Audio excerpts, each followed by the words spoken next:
about to begin its reign of terror. Huh?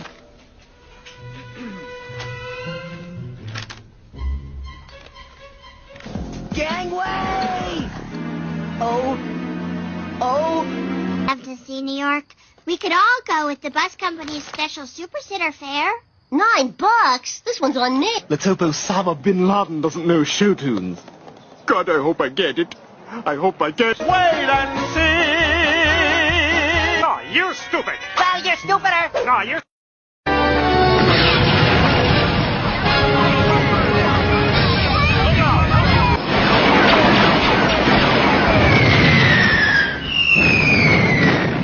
Time. We will now strike at the heart of American defense and destroy the Pentagon with one swift and deadly blow.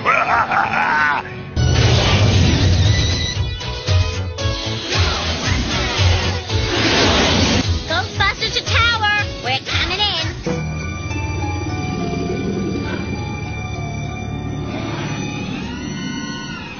And I'm out of here.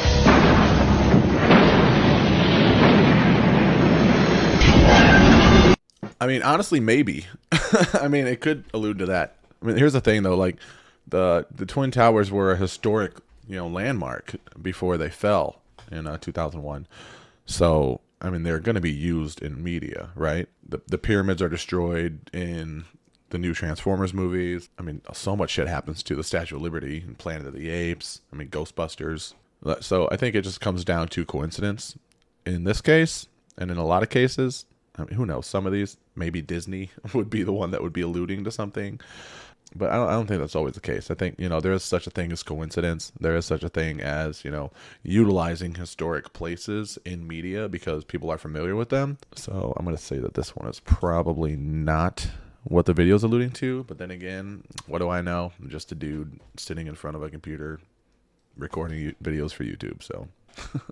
Well, would you look at that? So starting Monday, March 11th, the Fed's emergency bank lending program is to expire. So what this means is that no more new loans are going out after this date. You got to remember, this is how banks make their money. So we're going to see which ones can handle it and who can't. And remember I told you guys that our next pandemic is going to be a financial one? Let me show you why. Just 4 years ago, on the same date, the World Health Organization declares COVID-19 a pandemic. Now, what are the chances on the same date 4 years ago that signifies a pandemic?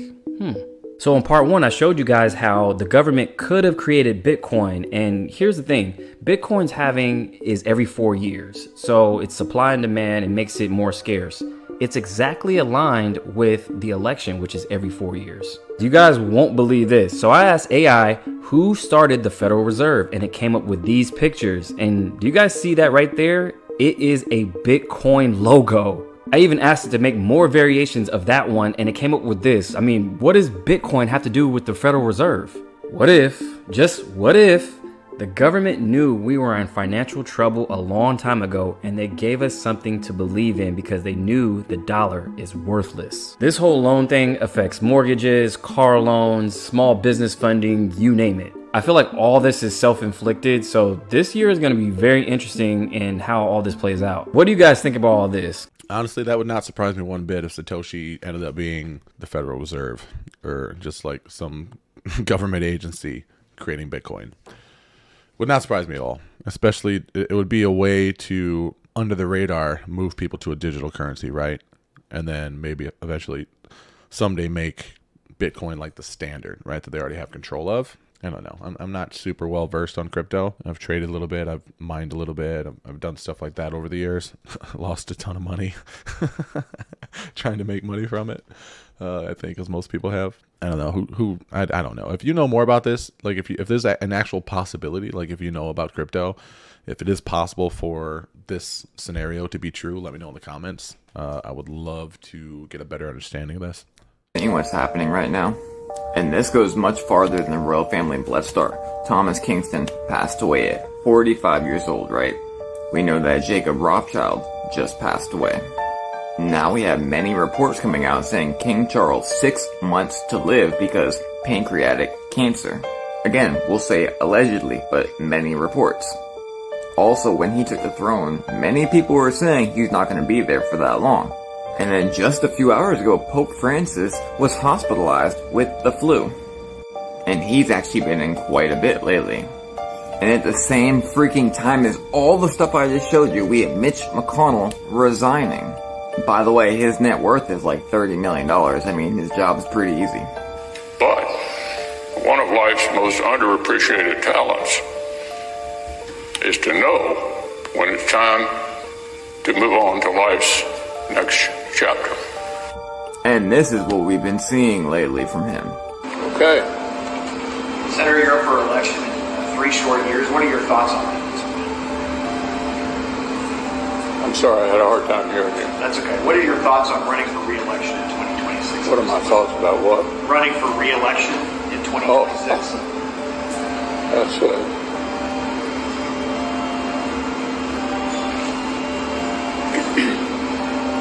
Did you hear the question, Senator? Running for re-election in 2026? All right, I'm sorry, you all. We're going to need a minute. Senator Benny. So what's going on? Where are all these people going? What's going on? I'm all for like a change of power. I think that like nobody should be in certain positions forever, especially when they make like huge decisions, right? You figure somebody from 80 years ago, if someone's 106 years old, and they're still making laws based on, their view of the world that hasn't changed since 1930, it's probably time to refresh it. I do think that we should be vetted. I don't think that we should try to be, cater to certain people just because they're modern and whatever. I think that we should vet the people that we have in charge and speaking for us, get the right person for the job, no matter what they look like or their beliefs or whatever. I think it should just be fair across the board. With that being said, though, I do think that, a lot of people are like laughing at, Biden, laughing at Mitch here and whatnot because like they're old and stuff. I think it's sad, actually. I think it's sad that people haven't, forced them to remove themselves before it got to the point to where they are, publicly embarrassed for, slipping into senility or, I think Mitch had like a stroke or something. I'm not sure, but he, was kind of froze up. And I think that just comes down to, monitoring these people in these positions. Say, okay, like you're getting up there in age. If we can't, trust this person to have, good health and be like coherent and responsive and stuff, how do we expect them to, make big important decisions that run the country, right? And keep us safe and keep us provided for. I got a story for y'all. So tell me why I'm just finding out, right, that doctors could use ultrasound to regrow a missing tooth. So what's the point of veneers or, pearly whites when fake pearly whites when you could literally have your own pearly whites?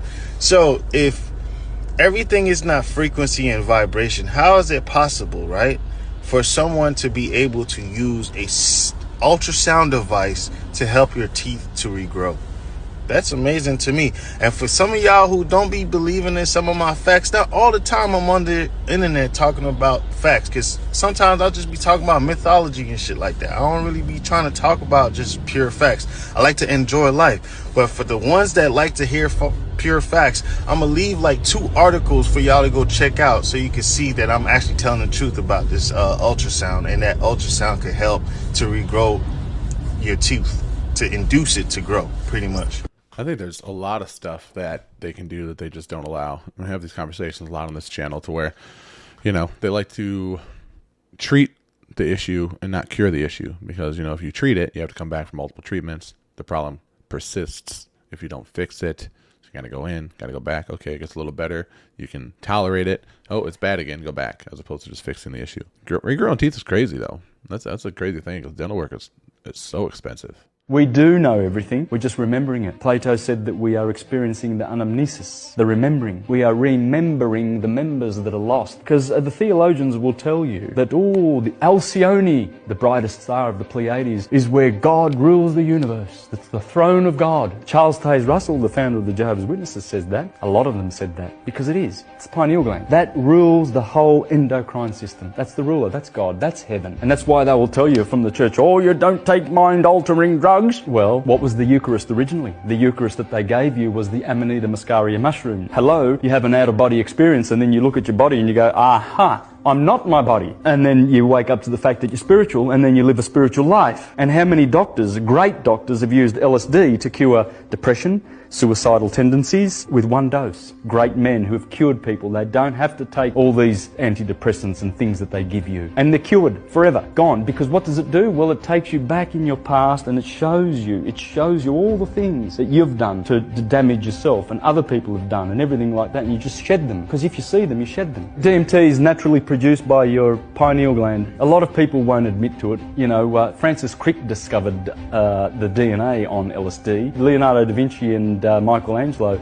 attribute their wisdom to the rue plant. It's been going on for thousands of years. That's why the animals, the deer, will just jump, they'll kill you for an Amanita muscaria mushroom, because there are levels of consciousness, and some animals are locked into the lower levels, you know, the animals without a liver, then, you know, smarter ones like cats and dogs and horses and domesticated animals, they're partaking of a higher consciousness until they reach the human consciousness, which is the Christ consciousness. That's what it means when the Bible says, and the Christ came in the flesh. That two-way consciousness, which animals don't have. And now, with this new wave that's coming, a lot more is going to be restored. A lot more of our psychic powers. That's how much power we've got, guys. I'm just going to say that I do not condone the use of any illegal substances or illegal activity. But I will say that in taking mushrooms myself over the years, I have learned a lot about myself. I've become way more chill and accepting of things that are out of my control. I've become way better at controlling things and accepting things and just maneuvering and navigating life for things that are in my control.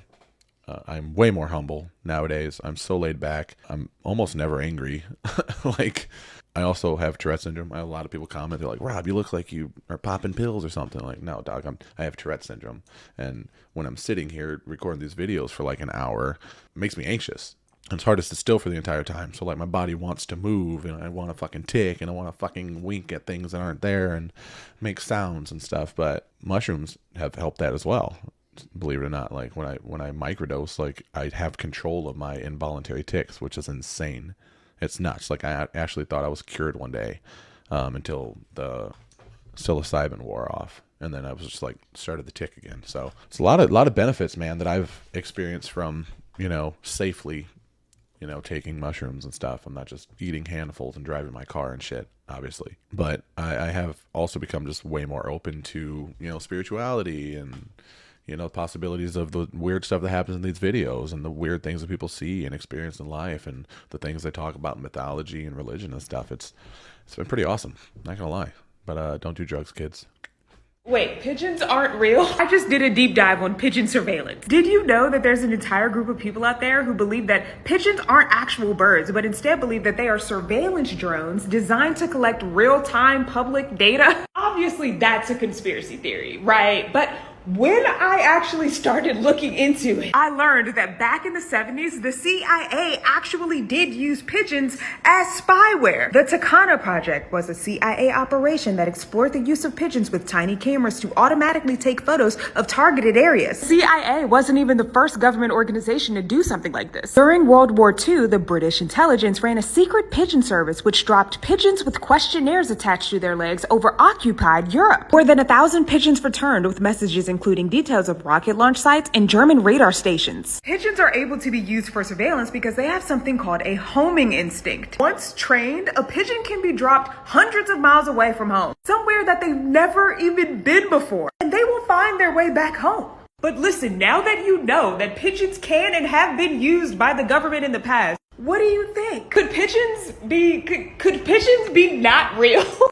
Bro, that's a goal now. I just want to see a pigeon with a big ass camera strapped to its chest. Oh man, really, that's just, come on. I mean, of course there are people that believe it, because why wouldn't there be? But I don't know, man. If pigeons are surveillance drones, I'm just mad that they don't still have those big cameras strapped to their chest. I feel that's just a waste of just good aesthetics, right?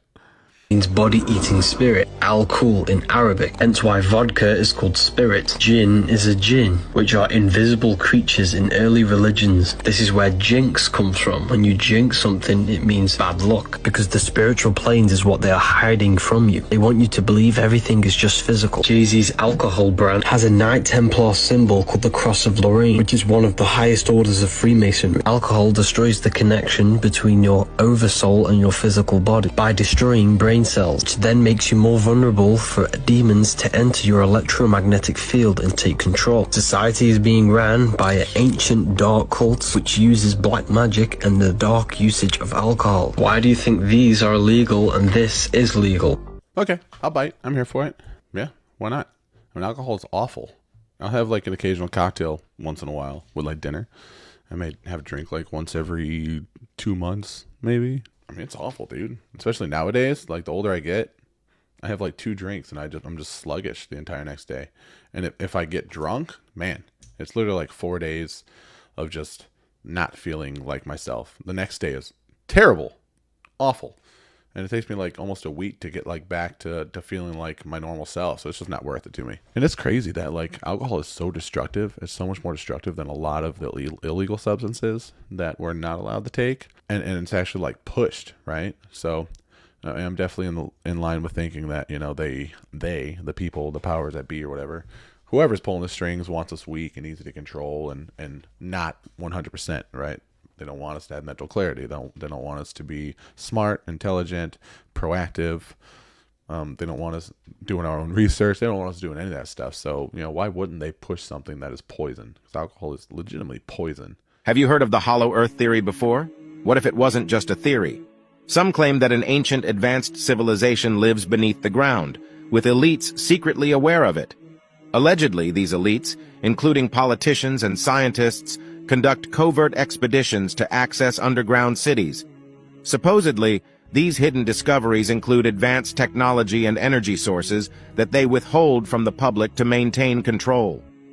While mainstream scientists discredit these notions, believers see anomalies in some satellite images, and some of the pictures that shows a giant hole in the ice and historical records as proof of a vast hidden civilization.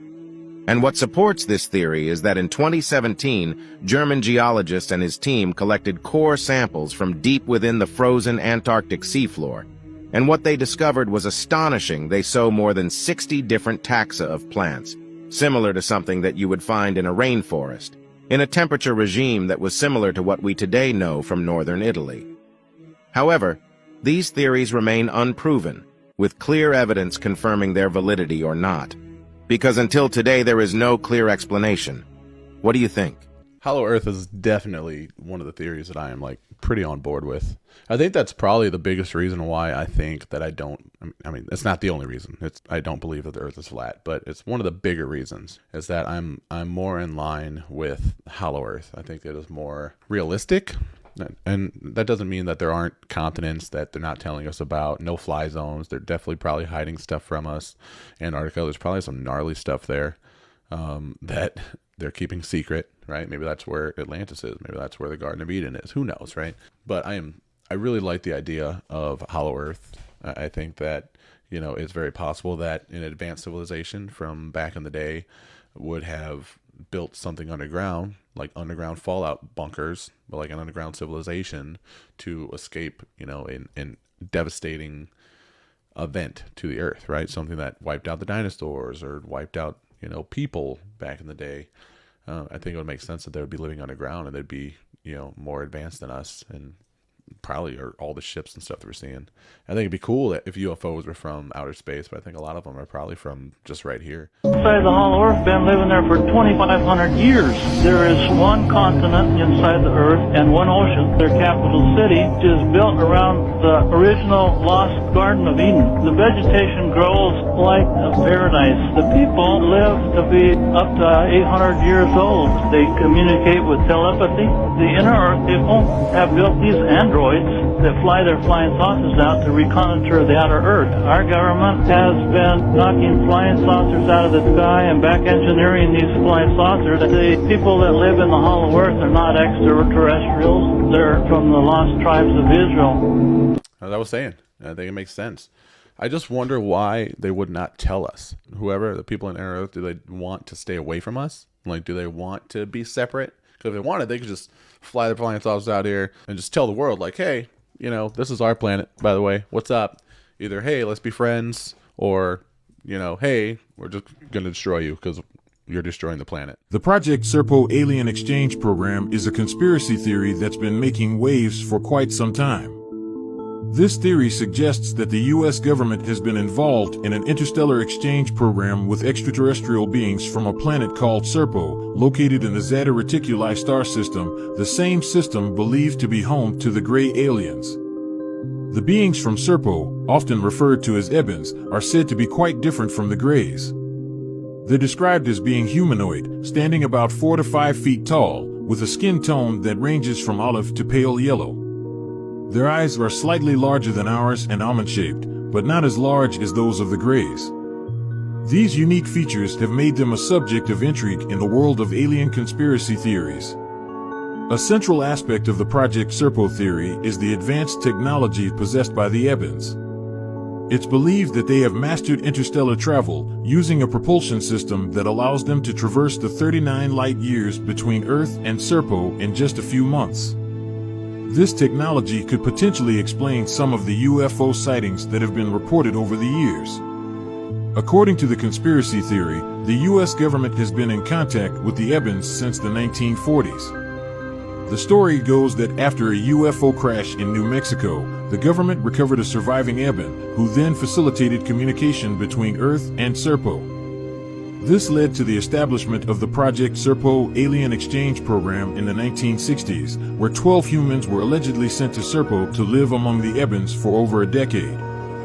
The purpose of this exchange program remains a mystery. Some believe it was an attempt to foster diplomatic relations between Earth and Serpo, while others suggest it was a scientific mission aimed at gaining knowledge about the Ebens and their advanced technology. There are even theories that suggest the Ebens are helping humanity advance technologically and spiritually. I hope so. I hope that there's an alien race helping us grow and giving us technology and stuff. I just wish that they would show themselves and just let us know. If they're talking to the government and they're giving the government technology, whoever, Catholic Church, whatever, they're giving them technology, that means that there's like a filter. You know, what amount of that technology comes back to us? You know, how much of that do we see? So if we were just in contact with just aliens directly, and they were just like, hey, we want to give this to everyone, all the people, then there wouldn't be that, you know, that filtering of knowledge, I guess you could say. A giant petrified crocodile. This cannot be denied. Incredible detail for us to see. Keep watching. The following images might just blow your mind.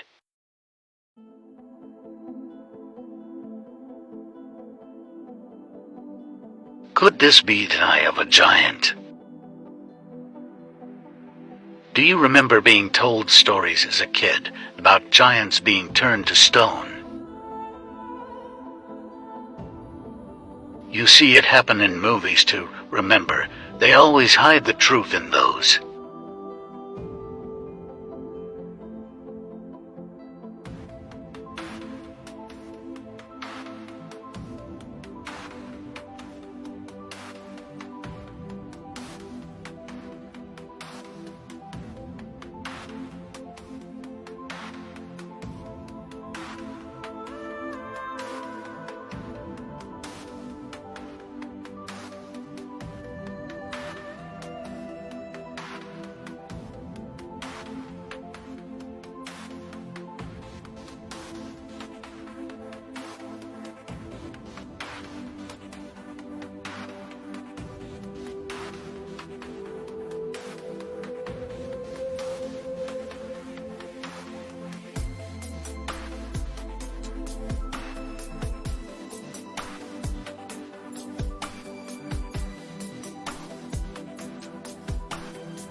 Thanks for watching. Like, follow, and comment for more content like this. I don't know what the deal with that giant crocodile was, or alligator. It looks more like an alligator than a crocodile, but I don't know what the deal with that was. I don't know how big that was. actually. I don't know if it was carved. I don't know if you have any information on that one. Let me know, because that was pretty undeniably an alligator. But the rest of them, I don't know, man. I mean, I don't want to get a lot of flack for this, but I don't think so. I think it's just pareidolia, man. I think it's just, we see what we want to. I'm looking out the window right now and I see a cloud. And I'd be like, oh, that looks like a fish. But it's not. It's a cloud. I'm looking at it right now. I could force that, right, in my mind and see a fish in the cloud right there. Maybe it is a big petrified cloud fish. Who knows? I don't make the rules. I'm not a cloud doctor. The Lunar Operations Command is a moon base, and it was built out originally by the Germans in the late 1930s, early 1940s.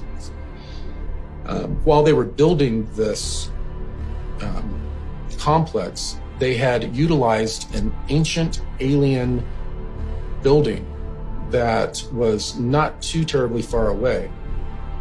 They had found a bunch of these buildings on the moon, and they had found one of the buildings that they were able to patch up with some of the concrete they made from the local regolith. They then were able to pressurize it and use it as a base of operations while they built out the Lunar Operation Command. After a number of years, and after Operation Paperclip, it served its purpose and integrated the Nazis into the military-industrial complex.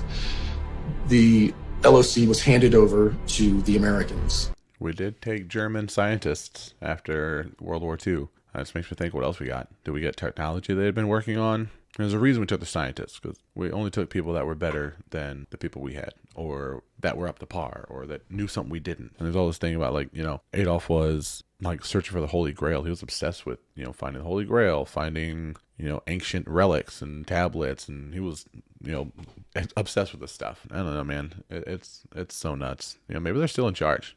Maybe that's why things in America are going in a way to where it's so controlling and overpowering. Finger painter. The world is so crazy. The world is nuts. America, it's pretty nuts. With that being said, it's important to realize that, the media, YouTube, social media, everything is focused on negative stuff. Everything is focused on things to elicit a emotional response from you, a negative response, fear, anger.